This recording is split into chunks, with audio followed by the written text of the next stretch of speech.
এর মধ্যে একতা নাই।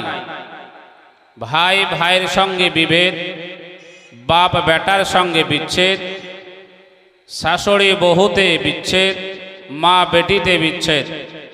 যদি ঘরে ঘরে এই রকম বিচ্ছেদ বিভেদ বিভাজন যদি থেকে যায়, এ মুসলমান এ জাতি লক্ষ চেষ্টা করলেও দেশ শাসন করতে পারবে না, সমাজ ব্যবস্থা কায়েম করতে পারবে না, নিজের পরিবার নিজের ফ্যামিলিকে সংশোধন করতে পারবে না, দেশ তো দূরের কথা।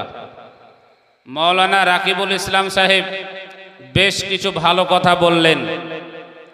আমাদের ভারতবর্ষ কিছু ইতিহাস যেটা আপনাদেরকে জানানো প্রয়োজন ছিল। আজ আমরা পিছিয়ে পড়েছি মসজিদ থেকে, দূরে সরে গিয়েছি ঈদগাহ ময়দান থেকে, চলে গিয়েছি কবরস্থানের জানাজার মাহফিল থেকে, শেষ পর্যন্ত এ কোরআনে মাহফিল থেকেও আমরা বিদায় নিয়েছি। তাহলে এত কিছু বিদায় নেওয়ার পর এ ভারতবর্ষের নরেন্দ্র মোদী আমাদের এত কিছু সম্পদ কেড়ে নিবে না কেন?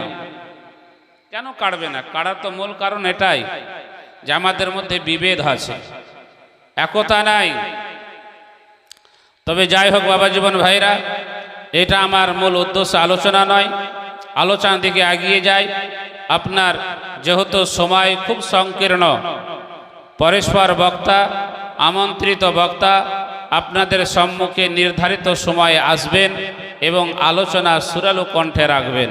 আপনাদের হৃদয় মন জয় করবে, কিন্তু কাজে পাবেন না। আপনারা পাবেন কখন? পাবেন যতক্ষণ আপনি ধার্মিক না হবেন, নামাজের দিকে না আগাবেন, মসজিদগামী না হবেন।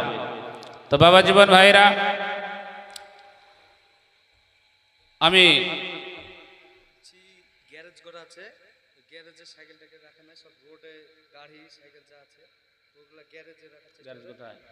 মুক্তার বাগান রোডের ধারে ঝর্ণা করা আছে, ঝর্ণার নিচে। আচ্ছা, ওখানে গ্যারেজ আছে। যে সমস্ত ভাইরা সাইকেল এবং মোটর সাইকেল রাস্তার ধারে দাঁড় করে রেখেছেন, আপনাদের উদ্দেশ্যে বলি, দয়া করে রাস্তার ধারে যেখানে ঝর্ণা লাগানো হয়েছে, ঝর্ণার পাশেই আপনাদের গাড়ি এবং সাইকেল রাখার সুব্যবস্থা করা হয়েছে, গ্যারেজ বানানো হয়েছে।